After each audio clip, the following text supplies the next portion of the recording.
Salut à tous les amis, aujourd'hui je vous retrouve pour une vidéo que vous connaissez beaucoup.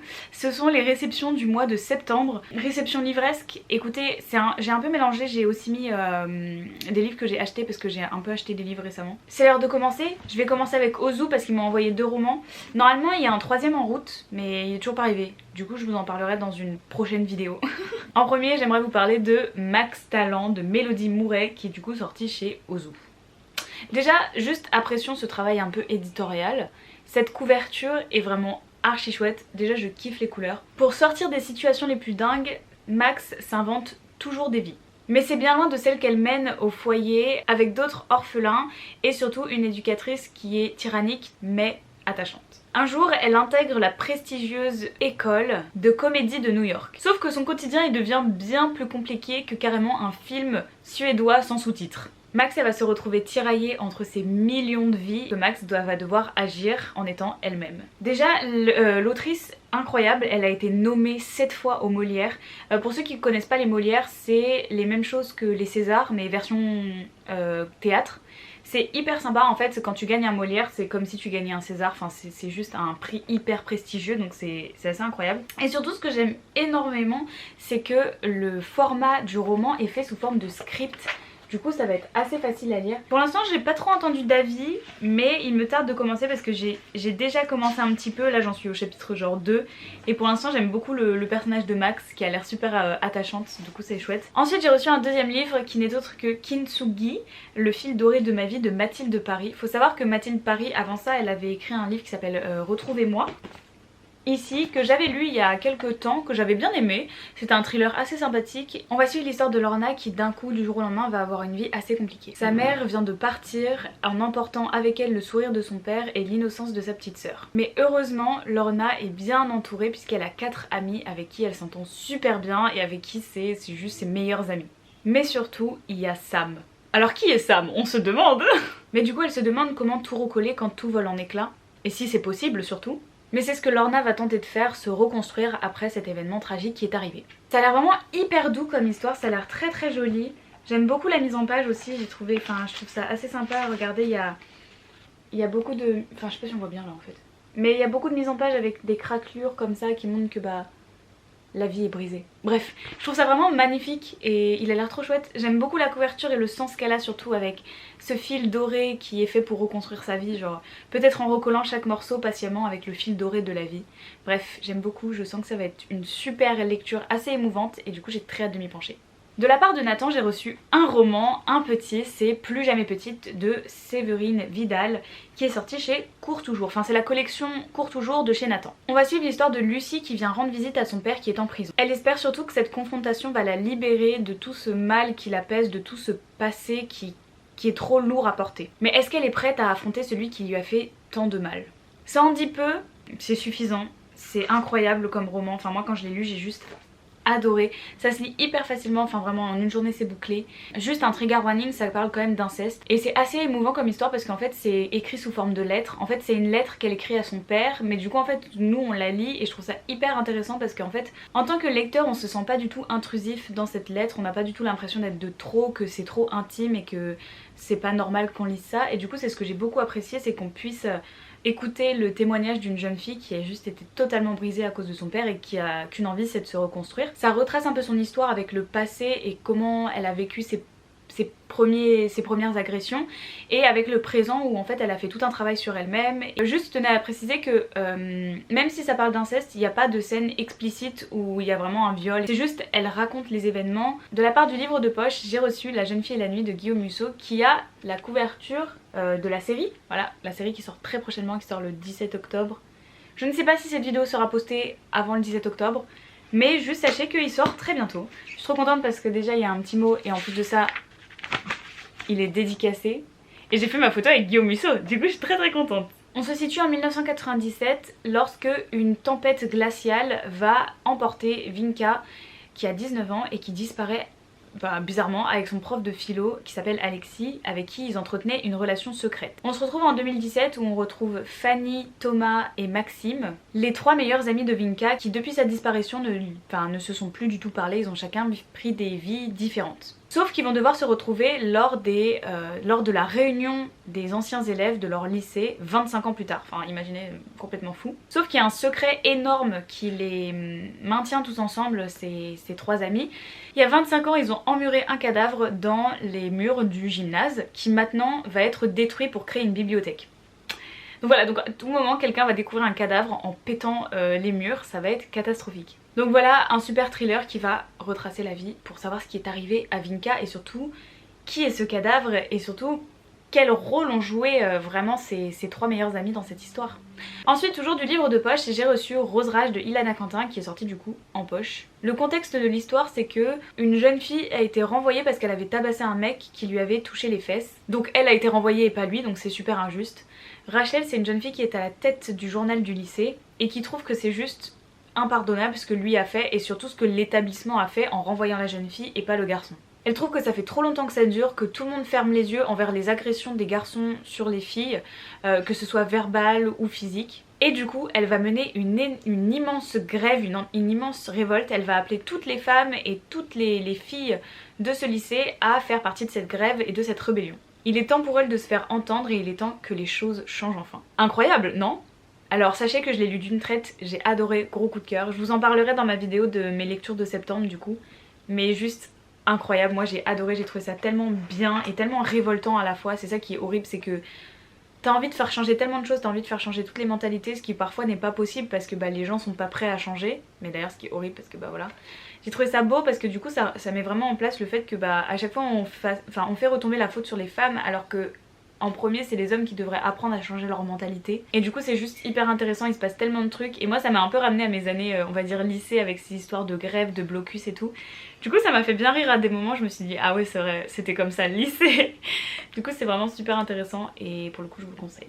Ensuite d'une autrice auto-éditée j'ai reçu 11 Fake Dates ou Jusqu'à ce que ça devienne réel de Samara Alves, je sais pas comment on dit, qui est donc une autrice auto-éditée et je crois que c'est son premier roman. À 25 ans, Laura peine à trouver un travail stable, en plus de ça sa vie amoureuse est un désastre, et surtout sa peur démesurée dicte un peu ses décisions. Ses colocataires qui en ont marre de la voir tout le temps souffrir et de voir ce cercle vicieux continuer, vont lui faire quelque chose. Cette fois, elle aura pas le droit de renoncer avant le 11e rendez-vous. Laura, elle accepte le défi parce qu'elle se dit « rien ne peut être pire que mes dernières expériences ». Du moins c'est ce qu'elle pensait jusqu'à sa rencontre avec son prétendant. Si Adrien lui est familier, c'est pas pour autant celui qu'elle pensait trouver en face d'elle lors de ses rendez-vous. Malheureusement, elle peut pas abandonner et à votre avis, est-ce qu'elle va changer d'avis sur lui avant la fin du 11e rendez-vous? Franchement ça a l'air archi chouette, non franchement ça donne trop envie, j'ai entendu que des avis positifs, les gens ont dit que c'était vraiment super, que l'histoire était super chouette, que l'écriture était hyper addictive. Du coup j'ai vraiment très hâte de m'y pencher et puis surtout la couverture est vraiment trop jolie, enfin moi j'ai adoré, enfin trop beau. Ensuite de la part de Plume du Web, j'ai reçu Black Stain Fear de Aurore Payel. Lorsque Lana croise le chemin du nombre, celle-ci lui laisse un souvenir douloureux sur la peau qui n'est autre qu'une marque noire qui s'étend de plus en plus. Celle-ci se nourrit de la peur. Et la peur c'est un sentiment primitif. Prise au piège malgré elle, elle doit se fier à son bourreau qui n'est autre que Derek. Mais c'est aussi son sauveur. Lana, elle est désormais sous sa responsabilité. Elle est amenée de force au manoir et en fait ici elle se rend compte que bizarrement c'est elle le monstre. Ou en tout cas la créature dangereuse. À chaque nouvelle attaque de l'ombre, les ténèbres s'emparent de plus en plus de la jeune fille. Surtout que ça lui donne un pouvoir incontrôlable et trop puissant pour une simple humaine. Il ne reste qu'une seule chose à faire, s'allier à Derek et détruire l'ombre. Sauf que la mission se relève plus compliquée que prévu. Avouez, il a l'air quand même vachement chouette. Je trouve que l'idée est vraiment bonne. Du coup j'ai vraiment hâte de voir ce que ça donne. Faudra voir la plume de l'autrice et tout parce que pour le coup je la connais de nom, Aurore Payel, mais j'ai jamais lu de roman d'elle, du coup je suis assez intéressée. Ensuite de la part de Slalom, j'ai reçu le roman La prophétie des sœurs serpents de Isis Labo Caberia. Alors attendez, cette histoire est assez compliquée, je veux bien vous raconter le résumé mais je veux bien le lire en même temps parce que c'est une galère là. Il y a une ancienne prophétie qui dit que les hommes doivent envoyer leur enfant élu dans le passé afin de rencontrer une sorcière multimillénaire, du coup je pense très vieille, gardienne de la Martinique. Seul ce voyage temporel sauvera son île et la malédiction. On va suivre l'histoire de Naïla qui est j'espère que ça se dit comme ça sinon je me sentirais très débile, qui est en vacances en Martinique chez sa grand-mère. Celle-ci va tomber sur un vieux secret de famille. Et il y a une magie ancestrale qui va la projeter au XVIIe siècle, où elle va devoir accomplir une prophétie qui va la sauver. Enfin, en tout cas, sauver son île. À cette époque, elle va faire la rencontre de 3 jeunes filles qui ont chacun un rôle très défini. On a Nonum, jeune chaman Kalinago, Funmilayo, prêtresse Yoruba déportée sur l'île comme esclave, et Rosen, paysanne bretonne arrivée dans la colonie après avoir été accusée de sorcellerie. Elles sont toutes réunies dans une quête de liberté. Les 4 jeunes femmes vont découvrir la puissance de la sororité et vont tenter à leurs risques et périls de changer l'histoire. J'ai entendu que des avis positifs, pour le coup ça a été un coup de cœur pour la moitié des gens. Ça a l'air vraiment hyper intéressant comme histoire et je trouve déjà que la couverture est trop jolie, genre vraiment en termes de design c'est trop beau, les dessins sont magnifiques. Bon bah les amis, on se retrouve après parce que bah il faut que j'aille chercher un colis. Oh mais c'est trop beau. Genre la qualité elle est incroyable. Ça fait des beaux yeux hein, c'est grâce à la lumière aussi à côté. Oh, look at my eyes. Oh je te montre les TikTok que j'ai fait, j'en ai fait plein. Comme on se retrouve. Je passe à la catégorie... Je passe à la catégorie Hugo New Romance parce qu'il y en a pas mal là. Déjà je me suis acheté l'As de pique de Morgane Moncomble parce que vous savez que Morgane Moncomble elle fait partie de ces autrices que dès qu'il sort un roman je ferme les yeux, je fonce l'acheter parce que voilà quoi, je suis fidèle. Daisy Coleman est l'enfant star et surtout la chanteuse la plus en vogue du moment. Elle a tout pour être heureuse hormis la seule chose qu'elle voudrait, c'est-à-dire le meilleur ami de son frère, Thomas, qui est la seule personne incapable de l'aimer. Thomas a toujours ignoré les avances de Daisy depuis qu'ils étaient toujours gamins, enfin en fait Daisy elle était in love de lui sauf que lui il l'a jamais remarqué et même il l'a considérée comme sa petite sœur. Mais le voilà de retour après 4 ans. Il faut savoir que tout change en 4 ans. En devenant son garde du corps, son seul but c'est de la protéger coûte que coûte. Le plus dur s'avère toutefois de garder ses distances avec Daisy puisque celle-ci n'est plus une enfant déjà, c'est une femme et surtout elle compte bien lui montrer. Sociopathe ou non, Thomas Kalberg va tomber amoureuse d'elle parce qu'elle s'en est fait la promesse. Et voilà l'histoire de l'As de pique. Donc trope bodyguard, plus trope c'est une chanteuse, voilà donc elle est très très connue. À côté de ça je me suis aussi acheté Aime-moi je te fuis en grand format parce que du coup mon but c'est d'avoir tous les Morgane Moncomble en grand format. Sauf Viens on s'aime parce que je l'ai déjà lu et je l'ai pas aimé, du coup bah je veux pas l'avoir. Mais du coup il me manque plus que Falling Again et après j'aurai ma collection et du coup je suis trop contente. Tout le monde sait que la meilleure façon d'oublier son ex c'est de s'envoyer en l'air avec un inconnu. En tout cas Zoé elle en est persuadée. Justement elle trouve l'homme idéal pour ce job dans un bar irlandais. Un sourire idiot, un corps parfait mais recouvert d'un pull de Noël hideux. Que demander de plus? Zoé elle l'aurait même rappelé. Si ça avait été pas le pire coup de sa vie. C'est décidé, Jason arrête les plans d'un soir. Il aurait dû comprendre plus tôt mais c'est cette nuit avec cet inconnu aux cheveux roses qui l'a fait basculer. Du moins jusqu'à ce que l'inconnu en question se retrouve être Zoé, la meilleure amie de son colocataire Lohan. Non, c'est pas ça. La colocataire de son meilleur ami Lohan, c'est ce que je voulais dire. Le souvenir de leur nuit catastrophique les pousse à se détester. Mais lorsque Zoé lui demande de l'aide, Jason va lui proposer un deal qu'elle ne peut pas refuser. Moi je me demande ce que c'est, faut savoir que je l'avais déjà commencé quand je le lisais en numérique avant de l'acheter. Déjà cette nuit catastrophique, c'est la première fois de ma vie que je me binonnais autant devant une scène comme ça. C'était à mourir de rire. Bref, Jason, bref, il est archi drôle. Vraiment quand je vous dis qu'il est drôle, il est débile et il est drôle. Vous voyez un peu le genre de mec attachant, tu vois, attachant et un petit peu con. Bah, c'est trop lui et du coup j'aime trop. Faut savoir aussi que Moi je te fuis ce sont avec les personnages secondaires de Viens on s'aime puisque Zoé est la meilleure amie de Violette, Violette qui est en couple avec Lohan, le meilleur ami de Jason. Bref, l'histoire est tout entremêlée. J'ai vraiment hâte de savoir, de me pencher vraiment dessus parce qu'il a l'air tellement drôle et pareil il a fait tout le monde a kiffé Moi je te fuis. Du coup j'ai vraiment très très hâte de le lire. Quand j'ai commencé à tourner cette vidéo, on était encore en septembre. Nous sommes en octobre maintenant. Écoutez, il me restait plus que 4 livres à vous présenter mais j'ai eu tellement des semaines intenses que je n'ai même pas eu le temps de me poser pour retourner une vidéo. Du coup, je vais vous parler de Troublemaker de Alfreda Henwy. On va suivre l'histoire de Hazel qui est très sociable et lumineuse.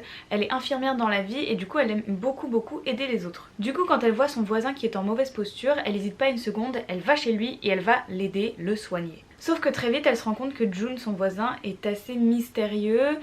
Il a une immense part d'ombre en lui qui est mais genre très dangereuse. Son métier reste secret dans le résumé, mais quand vous l'apprendrez vous serez là en mode ok. Du coup c'est un garçon très violent qui vit dans un monde violent et il aide lui aussi les gens mais d'une manière assez différente de Hazel. Son métier lui impose une solitude totale s'il lui a jamais vraiment posé de problème jusqu'à ce qu'il rencontre Hazel, sa voisine, qui la laisse pas du tout indifférent et surtout qui est un peu trop curieuse. Bref, tous les deux vont être mêlés à une histoire qui va engendrer des conséquences assez énormes. Voilà ce que dit le résumé, je l'ai lu. Et je vous en parlerai dans mes lectures d'octobre, du coup, parce que je l'ai lu en octobre. Ça a fait des hauts et des bas, mes petits résumés, ça a fait des hauts et des bas avec moi. J'ai bien aimé l'histoire, mais j'ai trouvé ça un peu dommage la façon dont elle l'a tournée, parce qu'il y a des fois où en fait ça méritait beaucoup plus d'attention et il n'y en a pas eu du tout. Enfin disons que l'action est passée très rapidement alors qu'elle méritait beaucoup plus d'attention et de détails. Ce qui fait qu'à certains moments où ça méritait pas forcément de détails, il y en a eu et du coup ça fait que parfois il y avait des longueurs et il y a des fois où ça allait trop vite. Après au niveau des personnages, Hazel elle m'a très vite agacée pour être honnête. Elle était attachante, il y avait des moments où je la kiffais de fou parce qu'elle avait un petit brin de folie. Du coup je l'aimais beaucoup et il y a des fois où elle était hyper... ouais, elle était agaçante genre, surtout face au métier que fait Jun. Jun lui, bah écoutez, moi je l'ai bien aimé. Bon il est très spé quand même, genre il est vachement dangereux et violent mais physiquement. Et moi j'avoue j'aurais trop peur de vivre avec un mec comme ça, j'aurais trop peur qu'il me fasse du mal. C'était quand même vachement chouette comme lecture et ça change des romances hyper basiques contemporaines. Enfin c'est vraiment, c'est pas tout beau tout rose, hein. C'est très violent. Mais du coup j'ai bien aimé. Ensuite de la part de Stardust, j'ai reçu La voleuse de ballons de Anissa Marufu. On va suivre l'histoire de Khadija qui a 16 ans et son père décide que c'est l'heure pour elle de se marier. Mais la jeune fille, elle, n'aime pas du tout l'idée qu'on lui dicte sa vie. Alors que son cher Abba, c'est son père, lui propose un prétendant, c'en est trop pour elle, elle fuit, elle vole un ballon, décide de partir en montgolfière. Sauf que les montgolfières elle en a jamais piloté, hein. Pour elle c'était que dans les livres ou dans les films ou dans les rêves. Le vent la dépose en terre inconnue chez un jeune garçon qui est autre que Souffleur de verre et qui s'appelle Jacob. La caste à laquelle elle appartient est exploitée depuis beaucoup trop longtemps. Son peuple brûle d'une envie de vengeance. Et le leader de leur groupe rebelle l'a bien compris. Bientôt une révolution menace de tout faire éclater. À coup de magie illégale et d'invocation de puissants, les Harif gagnent du terrain. Alors les Harif c'est le clan de Jacob. Les deux compagnons vont devoir décider laquelle des deux terres et laquelle des deux mondes ils veulent sauver. Sauf que on ne sait pas s'il va s'agir du même en tout cas. Parce que tous les deux viennent d'une caste ou même d'un clan différent. Bref, ça a l'air vachement cool. Franchement, j'en ai entendu que du bien pour l'instant. Ensuite, je vais vous parler de The Love Hypothesis de Ali Hazelwood. Un soir, alors que Olive tente désespérément de fuir sa meilleure amie Anne, son seul moyen d'y arriver, c'est d'embrasser un inconnu. Genre vraiment elle l'a pris comme ça, elle fait je peux vous embrasser et elle l'a pécho. Il y a vraiment que des fous pour ça. Alors qu'est-ce qui l'a mené à cette situation? C'est très simple. Anne, sa meilleure amie, aime énormément l'ex de Olive. Sauf que Anne est très fidèle en amitié et du coup elle refuse de sortir avec Jérémy alors qu'elle l'aime énormément. Parce qu'elle dit que c'est quand même l'ex de sa meilleure amie, du coup ça se fait pas. Sauf que Olive elle arrête pas de lui répéter sans arrêt que elle ça la gêne pas, que elle s'en fiche totalement que tous les deux sortent ensemble. Même elle veut le bonheur de sa meilleure amie. Et c'est pour ça, pour lui prouver qu'elle est passée à autre chose avec Jérémy, elle va lui faire croire qu'elle sort avec quelqu'un et du coup elle a embrassé le premier venu. Sauf que l'inconnu se retrouve être Adam Carlsen, qui n'est autre qu'un professeur, parce qu'en fait Olive elle est en doctorat scientifique. Bref, du coup elle est vraiment genre high level en médecine et en recherche. Sauf que ce professeur il est très connu en étant très arrogant, il fait chialer tous ses élèves et il est très méchant. Et du coup elle se dit qu'est-ce que je viens de faire comme connerie. Et le pire dans tout ça c'est qu'elle est encore plus choquée quand lui-même accepte de faire une fake dating, enfin qu'ils sortent ensemble pour de faux, pour éviter à Olive des catastrophes et qu'elle mente à sa meilleure amie. Sauf qu'au fur et à mesure que leur histoire avance, leur petite expérience se rapproche un peu trop de la combustion. Il y a des termes un peu scientifiques là-dedans. C'est une histoire avec une fake dating trope, avec un garçon très mystérieux qui parle pas trop, qui est connu en étant sombre et très strict avec ses élèves. Et Olive, une fille à l'inverse hyper expansive, très dramatique, drôle, etc. Et du coup ça fait que tous les deux se rencontrent et on va voir ce que ça donne hein. Et enfin le dernier livre, je me suis acheté Les 7 maris d'Evelyn Hugo qui est sorti chez Hauteville aussi en poche. À l'aube de ses 80 ans, Evelyn Hugo, une star mondiale du cinéma, est enfin prête à révéler toute sa vie au monde, aussi glamour que scandaleuse. Mais elle ne fera ses révélations que à Monique Grant, qui est une jeune journaliste absolument pas connue. Tout le monde est dans l'incompréhension, genre pourquoi elle ? Monique découvre alors et est totalement fascinée par la vie d'une jeune femme qui a eu 7 maris. C'est une histoire d'ambition, d'amour et d'amitié. À mesure qu'elle recueille les confidences d'Evelyn, elle se rend compte petit à petit qu'elle n'a pas été choisie au hasard et que ces deux femmes sont liées d'une manière ou d'une autre. Liées ? Oh là là, leurs destins sont étroitement liés, je me demande ce que ça veut dire. On va faire des hypothèses et tout, enfin bref, en lisant ça va être trop bien. Ça a été le phénomène TikTok et j'ai très hâte de le lire. Du coup voilà, cette vidéo se termine enfin, elle est très longue, je m'excuse. J'ai reçu beaucoup de livres ce mois-ci et il y en a certains que j'ai lus, d'autres pas encore et que j'ai très hâte de lire. Moi je vous fais de gros bisous, je vous dis à la semaine prochaine. C'est ciao.